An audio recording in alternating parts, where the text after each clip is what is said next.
हाँ जी, good morning students. चलिए आज हम आप सब लोगों का फिर से स्वागत करते हैं हमारे फिजिक्स के एडवांस फिजिक्स और क्लासिकल फिजिक्स के चैनल DCS फिजिक्स में। देखिए, हमारा चैनल आप लोगों के लिए काफ़ी बहुत अच्छे तरीके से कार्य कर रहा है। आप लोगों के लिए अपनी क्लासों को बहुत अच्छे तरीके से उपलब्ध करा रहा है, वो भी फ्री ऑफ कॉस्ट। आप लोगों को फिजिक्स की बहुत अच्छी नॉलेज फ्री ऑफ कॉस्ट मिल रही है, बिना किसी मेहनत के मिल रही है, बिना किसी चार्ज के मिल रही है। तो हम आशा करते हैं कि आप इस मौके का पूरा फ़ायदा उठा रहे होंगे, ताकि आप लोगों को जो मुफ्त में इतना ज्ञान अच्छा मिल रहा है उसका उपयोग आप कर रहे होंगे। चलिए अब हम बात करते हैं अपने सिलेबस में कि हम लोगों ने क्या पढ़ लिया है और क्या हम लोग पढ़ने वाले हैं। तो देखिए बच्चों, हम लोगों ने अब तक आपका चुंबकीय क्षेत्र को ज्ञात करने के लिए विभिन्न स्थितियों को पढ़ लिया है। चुंबकीय क्षेत्र को ज्ञात करने के लिए विभिन्न स्थितियों को पढ़ लिया है। और जब हम लोगों ने चुंबकीय क्षेत्र को ज्ञात करने के लिए विभिन्न स्थितियों को पढ़ लिया है, चुंबकीय क्षेत्र की दिशा वगैरह, चुंबकीय क्षेत्र ज्ञात करना, ये सब कुछ पढ़ लिया है। चुंबकीय क्षेत्र की दिशा ज्ञात करने के लिए हम लोगों ने नियम भी पढ़ लिए हैं। लेकिन अगर मान लीजिए कोई आपसे ये कहे कि प्रयोगात्मक रूप से ये सिद्ध करो कि चुंबकीय क्षेत्र की दिशा होती यही है, जैसे मैंने बताया था कि जब भी आप किसी धारावाही चालक तार को दक्षिण हस्त नियम से ऐसे पकड़ोगे, तो अगर आपका अंगूठा धारा की दिशा में है तो चुंबकीय क्षेत्र संकेंद्रीय वृत्तों के रूप में होगा, वृत्ताकार रूप में चुंबकीय क्षेत्र होगा। तो अगर चुंबकीय क्षेत्र इस दिशा में है, मुड़ी हुई उंगलियों की दिशा में, यानी संकेंद्रीय वृत्तों के रूप में है, तो वो आप लोग प्रैक्टिकली प्रूव कैसे करोगे? आप लोगों से अगर किसी ने प्रूव करने को कह दिया तो कैसे प्रूव करोगे? एक सीधे धार के तार के लिए और एक वृत्ताकार धारावाही कुंडली के लिए। क्लियर है बच्चों?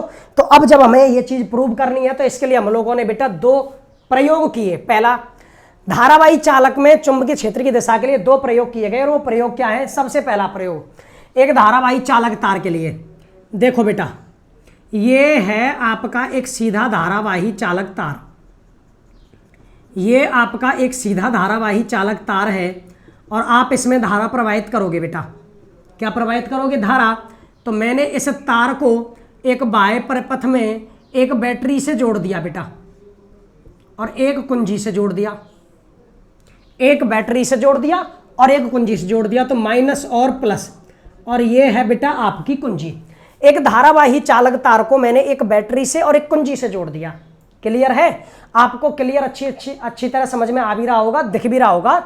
अब आप लोगों जैसे ही कुंजी के को ऑन करेंगे बाद में, आप लोगों ने क्या किया? इस तार के बीच में एक कार्डबोर्ड का गत्ता फंसा दिया। इसके बीच में एक कार्डबोर्ड का गत्ता फंसा दिया इस तरह। ठीक है, ये तार इस कार्डबोर्ड के गत्ते में से होकर ऐसे पार हो रहा है।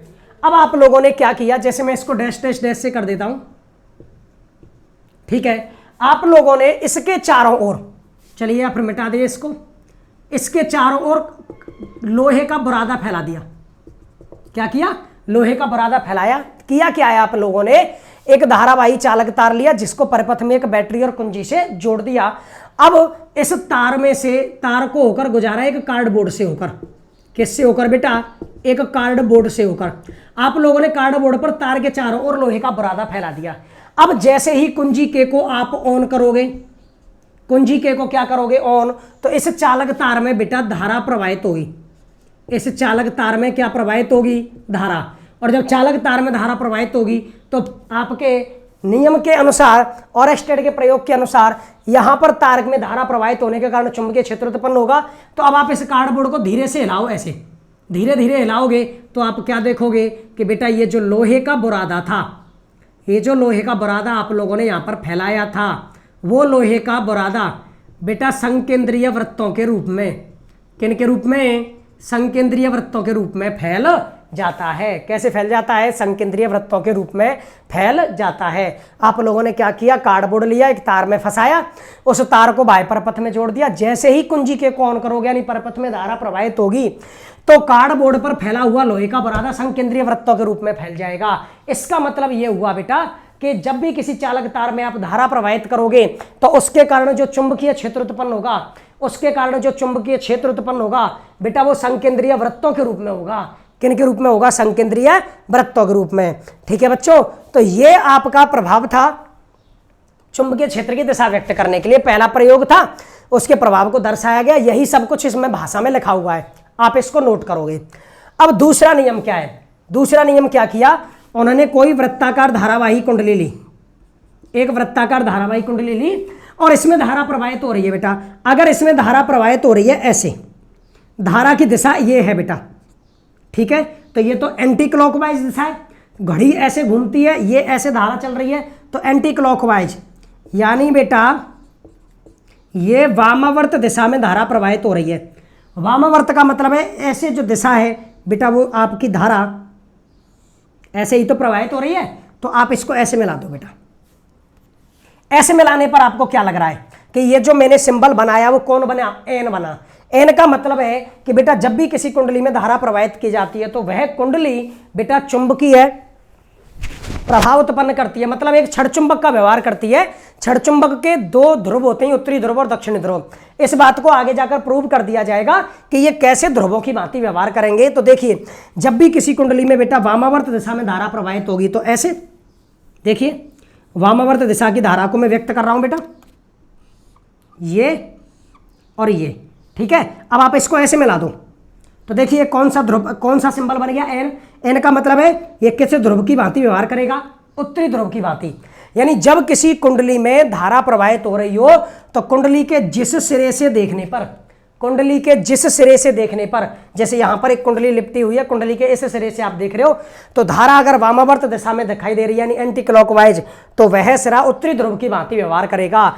लेकिन अगर बेटा उसमें धारा दक्षिणावर्त दिशा में प्रवाहित हो रही है, दक्षिणावर्त का मतलब है क्लॉकवाइज, दक्षिणावर्त धारा, तो दक्षिणावर्त धारा प्रवाहित होगी बेटा, तो देखिए ऐसे ही तो प्रवाहित हो रही है, ऐसे आ लो, तो आप इसको ऐसे मिला दो बेटा। ऐसे मिलाते ही आप बताइए ये क्या बन गया? ये एस बन गया। क्या बन गया? एस। एस बन गया। इसका मतलब अब ये सिरा बेटा आपके छड़ चुंबक के दक्षिणी ध्रुव की भांति व्यवहार करेगा। और वैसे भी दक्षिणावर्त धारा है, दक्षिण का मतलब साउथ, तो ये कौन से ध्रुव की भांति व्यवहार करेगा? दक्षिणी ध्रुव की भांति। तो ये आपको याद रखना है, ये चीज आगे काम आएगी कि जब भी किसी कुंडली में धारा प्रवाहित हो रही हो और धारा वामावर्त दिशा में प्रवाहित हो रही हो तो उसका वह सिरा उत्तरी ध्रुव की भांति, और दक्षिणावर्त दिशा में धारा प्रवाहित हो रही हो तो वह सिरा दक्षिणी ध्रुव की भांति व्यवहार करता है। क्लियर है बच्चों? तो आप लोगों को अब इसे यहां से और यहां तक नोट कर लेना है फटाफट से। इसको नोट करके फिर हम लोग आगे बढ़ते हैं, जैसा कि हम लोगों ने वादा किया था कि हम आप लोगों को न्यूमेरिकल कराएंगे। तो चलिए फटाफट से नोट कर कीजिए। ये दो प्रभाव हैं जो आप लोगों को ढंग से पढ़ने थे। अब आगे बढ़ जाते हैं। देखिए अब हमारा काम है बेटा न्यूमेरिकल को पढ़ना। आप मैं मिटा के फिर एक बार समझाता हूं इन दोनों को। देखिए आप लोगों को नोट करने हैं बेटा, क्योंकि नोट मैंने जैसा कहा था कि नोट्स को आप लोगों तक पहुंचाने में थोड़ा सा समय लग रहा है, उनका मेंटेनेंस चल रहा है, तो आप लोग थोड़ा सा वेट करोगे नोट्स के लिए। तो अब समय चूंकि ज़्यादा नहीं है इसलिए आप लोग नोट्स लिखते रहे ताकि आप लोगों को ज़्यादा दिक्कत नहीं आए। बाकी जो नोट्स पहुंच जाएंगे फिर वो पहुंच ही जाएंगे आप तक। बात यह है बेटा कि जब भी किसी धारावाही चालक तार में धारा प्रवाहित होती है तो उसके चारों ओर चुंबकीय क्षेत्र उत्पन्न होता है संकेंद्रीय वृत्तों के रूप में। आपने उससे बैटरी को जोड़ा तार से और उसमें कार्डबोर्ड फंसा दिया, कार्डबोर्ड पर लोहे का बुरादा फैलाया। जैसे ही इस तार में धारा प्रवाहित हुई तो बेटा कार्डबोर्ड को हिलाने पर वो जो लोहे का बुरादा है वो संकेंद्रीय वृत्तों के रूप में फैल गया। इसका मतलब ये साफ है कि जो चुंबकीय क्षेत्र उत्पन्न होगा वो बेटा संकेंद्रीय वृत्तों के रूप में उत्पन्न होगा। किन के रूप में? संकेंद्रीय वृत्तों के रूप में। दूसरा, कुंडली के जिस सिरे पर देखने पर धारा वामावर्त दिशा में दिखाई दे रही है, वामावर्त का मतलब एंटी क्लॉकवाइज, तो वह सिरा उत्तरी ध्रुव की भांति व्यवहार करेगा। और जो सिरे पर धारा दक्षिणावर्त दिशा में दिखाई दे रही है यानी आपके वो दक्षिण दिशा की बात कर रहा है, तो उसमें जो सिरा है बेटा वो दक्षिणी ध्रुव की भांति व्यवहार करेगा यानी साउथ की। क्लियर है? अब इन टॉपिकों पर डिपेंडेंट कुछ एग्जाम्पल न्यूमेरिकल हैं, उनको करके फ्री करते हैं, फिर हम लोग आगे बढ़ेंगे बेटा। तो देखिए इन टॉपिकों पर एग्जाम्पल डिपेंडेंट है 7.3, बाकी जो एग्जाम्पल है वो और टॉपिकों पर डिपेंड है तो वो औरों के साथ होंगे। 7.3 एग्जाम्पल वो कह रहा है बेटा 10 सेंटीमीटर त्रिज्या दे रखी है 10 सेंटीमीटर। 10 सेंटीमीटर त्रिज्या की 100 कसकर लपेटे गए फेरे, यानी फेरों की संख्या 100 लपेटे गए फेरों की एक कुंडली पर विचार कीजिए जिसमें 1 एम्पियर की धारा प्रवाहित हो रही हो। धारा प्रवाहित हो रही है 1 एम्पियर की।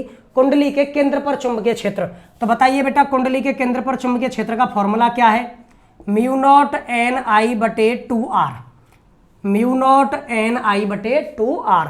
कुंडली की त्रिज्या दे रखी है, फेरे दे रखी है, धारा दे रखी है। म्यू नॉट का मान होता है बेटा 4 पाई इंटू 10⁻⁻⁷। एन का मान 100, आई का मान 1 और बेटा 2। त्रिज्या है 10 सेंटीमीटर, तो इसको मीटर में बदलने के लिए 10⁻⁻² का गुणा कर दिया।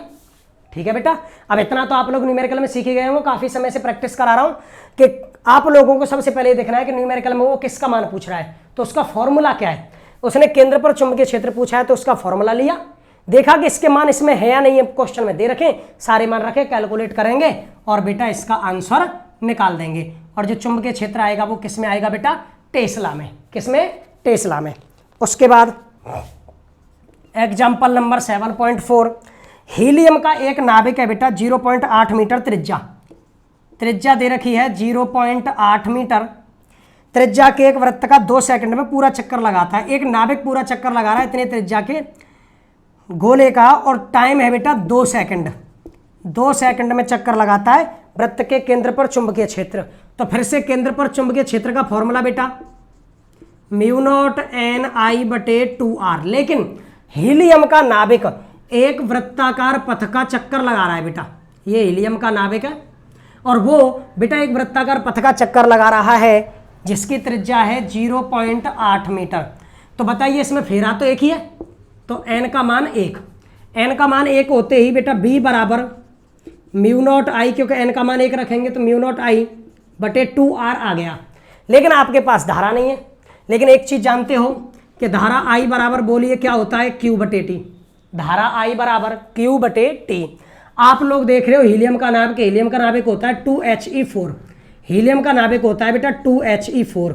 इसमें 2 प्रोटॉन होते हैं, 2 इलेक्ट्रॉन होते हैं और 2 ही न्यूट्रॉन होते हैं। हीलियम का जो नाभिक होता है बेटा, जिसको अल्फा कण भी कहते हैं, उसमें 2 प्रोटॉन होते हैं, 2 इलेक्ट्रॉन और 2 न्यूट्रॉन होते हैं। क्लियर है। तो जब 2 प्रोटॉन हैं तो चार्ज कितना हो गया बेटा 2e। जब 2 प्रोटॉन है तो चार्ज कितना हो गया 2e बटे टी। मान रखिए b बराबर म्यू नॉट बटे 2r, I का मान है बेटा 2e बटे टी। तो फिर बेटा b बराबर म्यू नॉट का मान 4 पाई इंटू 10⁻⁻⁷, 2e का मान 1.6 इंटू 10⁻⁻19 अपॉन 2, r का मान 0.8 और t का मान दे रखा है बेटा 2 सेकंड। कितना दे रखा है 2 सेकंड। तो इस तरह आप लोग अब इसका चुंबकीय क्षेत्र ज्ञात करोगे कि नहीं करोगे टेस्ला में। क्लियर। केवल आप लोगों को आंसर निकालना है। कैसे, एक हीलियम का नाभिक एक वृत्ताकार पथ पर चक्कर लगा रहा है जिसकी त्रिज्या 0.8 मीटर है और एक चक्कर पूरा करता है 2 सेकंड में, तो फेरों की संख्या भी 1 हो गई। अब फॉर्मूला है इसके केंद्र पर चुंबकीय क्षेत्र का बेटा म्यू नॉट एन आई बटे 2r। अब चूंकि एक फेरा है तो n का मान 1, तो म्यू नॉट आई बटे 2r। बात है धारा की। धारा होता है आवेश, धारा बराबर आवेश बटे समय। अब हीलियम का जो नाभिक होता है बेटा उसमें प्रोटॉन 2 होते हैं, इलेक्ट्रॉन भी 2 होते हैं और न्यूट्रॉन 2 होते हैं। अब ये कैसे कैसे होते हैं वो नाभिक वाले चैप्टर में समझाऊंगा मैं आपको। तो आप लोग आवेश, जब प्रोटॉन 2 हैं तो आवेश भी कितना हो गया 2e। धारा का मान रख दिया, सभी मान रखे और कैलकुलेट कर लेना है बेटा। यहां तक आप लोगों ने 2 एग्जाम्पल किए। ठीक है, अब हम लोग आगे बढ़ते हैं बेटा। इन दोनों को नोट करना है, नोट सबको करना है। बस आप वीडियो पॉज करके नोट करते जाइएगा, छोड़ना कोई भी नहीं है। मैं बोर्ड पर जो कुछ भी लिखूं बेटा, जो भी समझाऊं और जिसको लिखने के लिए कहूं बेटा, वो आपको नोट जरूर करना है। भले ही आपके पास नोट्स पहुंच जाएंगे, लेकिन आप लोगों को रफ कॉपी में नोट जरूर करना है। तो देखिए, एक एग्जाम्पल है बेटा 7.7। वो कह रहा है हेल्महोल्ट्ज कुंडलियों की व्यवस्था में प्रत्येक कुंडली में फेरे हैं 25, एन का मान 25, त्रिज्या है 10 सेंटीमीटर। तो ये हो जाएगा 10 गुणा 10 की पावर -2 मीटर, तो 10 की पावर -1 मीटर। इसमें धारा प्रवाहित हो रही है बेटा 0.1 एम्पियर की। कुंडलियों के मध्य भाग में चुंबकीय क्षेत्र ज्ञात करना है। एक हेल्महोल्ट्ज कुंडली के मध्य भाग में उत्पन्न परिणामी चुंबकीय क्षेत्र यही तो निकला था, 4/5 म्यू नॉट एन आई बटे आर। यही तो फॉर्मूला था जिसको हम लोगों ने 2 का ऊपर नीचे गुणा करके BC में कन्वर्ट किया था, आपका सेंटर पर चुंबकीय क्षेत्र BC के रूप में। तो हम लोग तो मूल फॉर्मूला ले लेते हैं। धारावाहिक आपके हेल्महोल्ट्ज कुंडली के मध्य भाग में उत्पन्न चुंबकीय क्षेत्र 8/5 म्यू नॉट एन आई बटे आर होता है। तो b बराबर 8/5 √5, म्यू नॉट का मान 4 पाई इंटू 10⁻⁻7, n का मान कितना दे रखा है बेटा 25, i का मान 0.1 और बेटा r का मान है 10⁻⁻1। ऑल राइट, तो ये आपको कैलकुलेट कर लेना है, जो भी निकलेगा बेटा वो टेस्ला में निकलेगा। क्लियर? आप लोग एक बात याद रखना, जितने न्यूमेरिकल आप खुद ट्राई करोगे वो तो आपके लिए उतने इजी हो जाएंगे, और जितने न्यूमेरिकल के लिए सोचोगे कि सर कराएंगे वो आपके लिए उतने ज़्यादा टफ हो जाएंगे। तो जितना हो सके उतना आप लोग खुद ट्राई करोगे बेटा। अब और एग्जाम्पल्स में आप लोग देखकर समझ सकते हो, ऐसी कोई बड़ी बात नहीं है क्योंकि वो थ्योरेटिकल से हैं। मेन एग्जाम्पल में करा रहा हूँ। अब आ जाते हैं हम लोग क्वेश्चंस पे बेटा। तो देखिए क्या क्या क्वेश्चन हैं जो आपके हमें इन टॉपिकों पर डिपेंडेंट हैं। न्यूमेरिकल दे रखे हैं, ये भी नोट कर लेना है। अब मैं बात करूंगा क्वेश्चंस की। तो देखिए गर्मी बहुत पड़ रही है, पसीना पोंछ लेता हूं एक बार।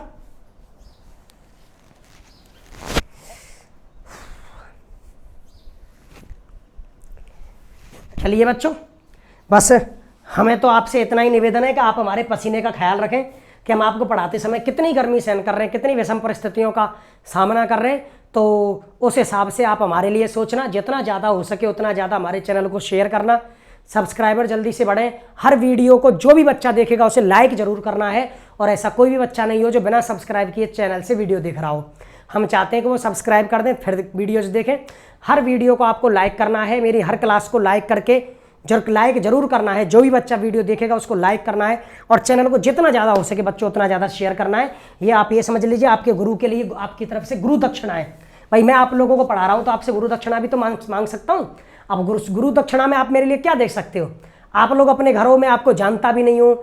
अब ऐसे बच्चों से जिनको मैं पर्सनली नहीं जानता, उनको मैंने देखा भी नहीं, उनका नाम भी नहीं पता, वो बच्चे मुझसे पढ़ रहे हैं, लेकिन जब उनको आप लोग भी जानते हो इस बात को कि जब भी हमें किसी गुरु से ज्ञान मिलता है ना, वो ज्ञान हमें तब तक नहीं फलता जब तक कि हम उसके लिए कुछ गुरु दक्षिणा के तौर पर नहीं दें।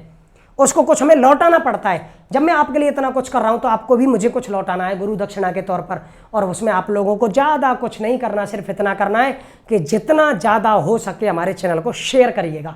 शेयर करिए, हर वीडियो को लाइक कीजिए, सब्सक्राइबर बढ़ाइए हमारे। बस आप लोगों को गुरु दक्षिणा के तौर पर इतना कुछ हमारे लिए करना है। हालांकि देखिए कोई भी गुरु दक्षिणा के तौर पर इतनी जल्दी कुछ नहीं मांगता, लेकिन हम आपसे बस थोड़ा सा सपोर्ट चाहते हैं, बाकी और कुछ नहीं। चलिए अब हम लोग अपने न्यूमेरिकल्स की बात करते हैं। Numerical number 1। तो देखिए बेटा क्या क्या दे रखा है। तार की एक वृत्ताकार कुंडली में 100 फेरे हैं, n का मान दे रखा है 100, प्रत्येक की त्रिज्या है बेटा 8 सेंटीमीटर, तो 8 × 10⁻⁻2 मीटर, और इसमें धारा प्रवाहित होती है 0.40 एम्पियर। 0.40 एम्पियर कुंडली के केंद्र पर चुंबकीय क्षेत्र। एक वृत्ताकार धारावाही कुंडली 8 सेंटीमीटर त्रिज्या की जिसमें 100 फेरे हैं, इतनी धारा प्रवाहित होती है, तो उसके केंद्र पर चुंबकीय क्षेत्र। बोलिए, बहुत ही पॉपुलर फॉर्मूला है μ0NI/2R। μ0NI/2R। आपके पास n का मान है, i का मान है, r का मान है, मान रखने हैं, कैलकुलेट करना है। Is that clear? उसके बाद में आप ले लीजिए दूसरा कह रहा है एक 6.28 मीटर लंबे तार, एक तार है जिसकी लंबाई है बेटा 6.28 मीटर, लंबे तार में 0.10 मीटर त्रिज्या के कुंडली बनाई, 0.10 मीटर त्रिज्या की कुंडली बनाई जिसमें धारा प्रवाहित होती है 1 एम्पियर। इसके केंद्र पर चुंबकीय क्षेत्र का मान निकालना है। बेटा आप लोगों को केंद्र पर चुंबकीय क्षेत्र का मान निकालना है, तो वृत्ताकार धारावाही कुंडली के केंद्र पर चुंबकीय क्षेत्र का मान μ0NI/2R। फॉर्मूला तो वही है। μ0 का मान आप जानते हो, I का मान है, R का मान है, लेकिन N का मान नहीं है, फेरों की संख्या। आपने इस 6.28 मीटर लंबे तार को मोड़कर ही तो कुंडली बनाई। 6.28 मीटर लंबे तार को मोड़कर ही बेटा आप लोगों ने वृत्ताकार कुंडली बनाई। एक वृत्ताकार जो कुंडली होगी बेटा उसकी लंबाई होगी 2πr परिधि के बराबर। तो इस तार से कितने फेरे बनेंगे? तो देखिए एक फेरा होगा कितनी लंबाई का? 2πr लंबाई का, 2πr लंबाई का, और लंबाई कितनी है? 6.28 यानी l। तो आपको फेरों की संख्या निकालनी है, फेरों की संख्या निकालनी है। तो कुल लंबाई में एक फेरे की लंबाई का क्या दे दीजिए? भाग। जैसे मान लीजिए 1000 मीटर लंबा कोई तार है, उसमें से 10 मीटर लंबे फेरे बनाने हैं, 10 मीटर की लंबाई है फेरे की, तो बताइए कितने फेरे बनेंगे? नॉर्मल सी बात है 100 फेरे बनेंगे। तो 1000 की तरह कुल लंबाई है एल, और एक फेरे की लंबाई 10 मीटर की तरह कितनी है 2 पाई आर। फेरा बनेगा वृत्ताकार, उसकी परिधि के बराबर लंबाई होगी 2 पाई आर। तो आप एन का मान क्या लिखोगे, म्यू नॉट आई बटे 2 आर, और एन का मान लिखोगे बेटा 2 पाई आर। एन का मान क्या लिखोगे, एल अपॉन 2 पाई आर, कुल लंबाई में एक फेरे की परिधि का भाग। म्यू नॉट का मान है, आई का मान है, एल का मान ये रहा 2 पाई, और आर का मान आपके पास है, केवल कैलकुलेट करना है और कैलकुलेट करके इसका आंसर निकालना है। क्लियर है बच्चों। अब उसके बाद में फिर हम लोग बढ़ जाते हैं बेटा तीसरे क्वेश्चन पे। एक लंबे सीधे तार में 35 एम्पियर की धारा प्रवाहित हो रही है। एक लंबा सीधा तार है जिसमें धारा प्रवाहित हो रही है बेटा 35 एम्पियर की। तार से 20 सेंटीमीटर की दूरी पर चुंबकीय क्षेत्र ज्ञात करना है 20 सेंटीमीटर। बेटा ये तार है जिसमें 35 एम्पियर की धारा प्रवाहित हो रही है, इससे 20 सेंटीमीटर की दूरी पर चुंबकीय क्षेत्र ज्ञात करना है। तो ये तो एक सीधे धारावाही चालक तार के कारण उत्पन्न चुंबकीय क्षेत्र हो गया, और उसके लिए फॉर्मूला क्या आया था बेटा, B बराबर mu not I upon 2 pi D. सीधे धारावाही चालक तार के कारण चुंबकीय क्षेत्र का वो फॉर्मूला जिसमें आप लोगों ने उस बिंदु को बिल्कुल लंबवत दिशा में माना था, मध्य बिंदु से जाने वाली रेखा से कोण 90 डिग्री लिए थे। फॉर्मूला म्यू नॉट आई बटे 2 पाई डी। क्लियर है। तो म्यू नॉट का मान जानते हो, आई का मान 35 एम्पियर और डी है 20 सेंटीमीटर। इसको मीटर में बदल लेना, क्योंकि कैलकुलेशन हमेशा हम एम केस में करेंगे। कोई भी न्यूमेरिकल अगर हमें करना है बेटा, अगर जितना संभव हो सके उतना बेटा हम न्यूमेरिकल की कैलकुलेशन एम केस मात्रक पद्धति में करेंगे। 20 गुणा 10 की पावर -2 मीटर, यानी 2 गुणा 10 की पावर -1 मीटर, 2 गुणा 10 की पावर -1 मीटर। क्लियर है बच्चों। तो इस तरह ये आप लोगों को कर लेना है। मतलब आपको एक बात बताऊं, आपके एनुअल एग्जाम में 7, 8, 9 चैप्टर मैग्नेटिक फील्ड से रिलेटेड है। इनमें से न्यूमेरिकल सबसे ज़्यादा आते हैं, और जब इनमें से न्यूमेरिकल आने के चांस ज़्यादा रहते हैं, क्यों? उसका कारण ये है क्योंकि यहाँ पर न्यूमेरिकल देखने में कठिन लगता है, लेकिन उसमें सीधा फॉर्मूला यूज में आता है। समझ रहे हो। और एग्जामिनर ऐसे ही न्यूमेरिकल देगा ताकि आप लोग देखने में भ्रमित हो, जबकि वो कठिन है नहीं। ठीक है बच्चों। तो चलिए एक न्यूमेरिकल और करते हैं, 5वां। ये हमारी क्लास का आज अंतिम न्यूमेरिकल है, फिर हम आगे की क्लासों में न्यूमेरिकल करेंगे। क्षैतिज तल में एक लंबे और सीधे तार में 50 एम्पियर की धारा प्रवाहित हो रही है बेटा, 50 एम्पियर की धारा। ये तार है और उसमें धारा प्रवाहित हो रही है बेटा दक्षिण से उत्तर की ओर। ये उत्तर है, दक्षिण है, धारा प्रवाहित हो रही है दक्षिण से उत्तर की ओर क्षैतिज तार में। तार के पूर्व में, जब देखिए उत्तर ये है तो पूर्व इधर होगा, ईस्ट और वेस्ट। ठीक है बेटा। तार के पूर्व में 2.5 मीटर की दूरी पर, तार के पूर्व में 2.5 मीटर की दूरी पर आपको चुंबकीय क्षेत्र ज्ञात करना है। आप लोग जानते हो डायरेक्शन ऐसे होती हैं, नॉर्थ, साउथ, ईस्ट और वेस्ट। तार को उसने क्षैतिज रूप में दिया है तो मैंने इसको लेटा दिया, नॉर्थ साउथ लेटा दिया, ईस्ट ऊपर पहुंच गया, वेस्ट नीचे आ गया। ठीक है। जब ये ऐसे घूम गया, आप लोगों ने तार में धारा प्रवाहित की 50 एम्पियर की, और इससे पूर्व दिशा में यानी तार से ऊपर 2.5 एम्पियर की धारा प्रवाहित हो रही है, तो आप लोगों को चुंबकीय क्षेत्र ज्ञात करना है बी। तो ये तो इस जैसा ही रूप आ गया। अगर मैं इस डायग्राम को यू बनाऊं तो देखिए ऐसे ही तो बनेगा, नॉर्थ, साउथ, ईस्ट, वेस्ट, दक्षिण से उत्तर की ओर धारा प्रवाहित हो रही है, और इससे पूर्व दिशा में 2.5 मीटर की दूरी पर चुंबकीय क्षेत्र ज्ञात करना है। तो ऐसा ही डायग्राम हो गया। तो फिर से फॉर्मूला बोलिए, म्यू नॉट आई बटे 2 पाई डी, म्यू नॉट आई बटे 2 पाई डी। फिर से वही फॉर्मूला, आई का मान लिख देना है, डी का मान लिख देना है। म्यू नॉट का मान जानते हो, 2 पाई में कट जाएगा, क्योंकि म्यू नॉट का मान 4 pi into 10 to the power -7 होगा। 2 पाई का डिवाइड लगेगा तो 2 टाइम्स वो कट जाएगा। अब इसी तरह आप लोग बेटा आराम से ये सारे न्यूमेरिकल ट्राई करोगे, न्यूमेरिकल करोगे, समझोगे, इनके कैलकुलेशन करोगे और आज की प्रैक्टिस पूरी करोगे। तो आज की क्लास को बेटा हम यहीं पर समाप्त करते हुए आप लोगों को एक लीगल अनाउंसमेंट और देना चाहते हैं। देखिए बेटा, हम लोग अपनी जो फिजिक्स सब्जेक्ट है बेटा, वो एयरफोर्स नेवी की एक बहुत ही कॉम्प्लिकेटेड सब्जेक्ट मानी जाती है। मैं एक डिफेंस का टीचर भी हूँ, मैं एयरफोर्स नेवी के बैच भी पढ़ाता हूँ, मेरी खुद की डिफेंस एकेडमी भी है। ठीक है बेटा। तो मैं यहाँ पर आपके डिफेंस के कई सारे बैच पढ़ाता हूँ, डिफेंस के बहुत सारे बैच मेरे भी पर्सनल चलते हैं। तो मैं आप लोगों को ये अनाउंसमेंट करना चाहता हूं कि बहुत जल्द उन एयरफोर्स नेवी वाले बच्चों का भी इंतजार खत्म होने वाला है। मैं एयरफोर्स नेवी की डिफेंस की स्पेशल क्लासेस शुरू करूंगा बेटा, और उसके साथ में आपके रीट के लिए, जैसे रीट में साइंस आती है लेवल 2 में, रीट में लेवल 2 में साइंस मैथ वाले बच्चों के लिए साइंस आती है, जिसमें फिजिक्स, केमिस्ट्री और बायोलॉजी आती है। तो जो फिजिक्स वाला पार्ट होगा उसके लिए भी हम लोग बहुत अच्छी तरह से आप लोगों के लिए क्लास डालेंगे। तो अगर आपके कोई बड़े बहन भाई एयरफोर्स नेवी की तैयारी कर रहे हैं या रीट की तैयारी कर रहे हैं, जिसमें उनको लोगों को फिजिक्स का सामना करना है, तो वो सब हमसे जुड़े और जुड़कर अपनी सब्जेक्ट को आसानी से पढ़ें। तो चलिए बच्चों, आप सब लोग इस बात को जल्दी से जल्दी फैला दीजिए अपने चारों ओर कि अब हमारे दिनेश सर हमारी 12th क्लास के सब्जेक्ट के साथ साथ एयरफोर्स और नेवी के लिए फिजिक्स की स्पेशल क्लास और रीट के लिए भी स्पेशल क्लास लेकर आ रहे हैं। तो अब की बार हमारा नारा है कि अब की बार रीट पार, रीट अब की बार नहीं रहेगी। एयरफोर्स का पेपर भी बेटा जनवरी में होगा 2021 में, काफ़ी सारा समय है, सभी बच्चे जुड़ें और धीरे धीरे आराम से पढ़ते रहें। ठीक है बच्चों, धन्यवाद।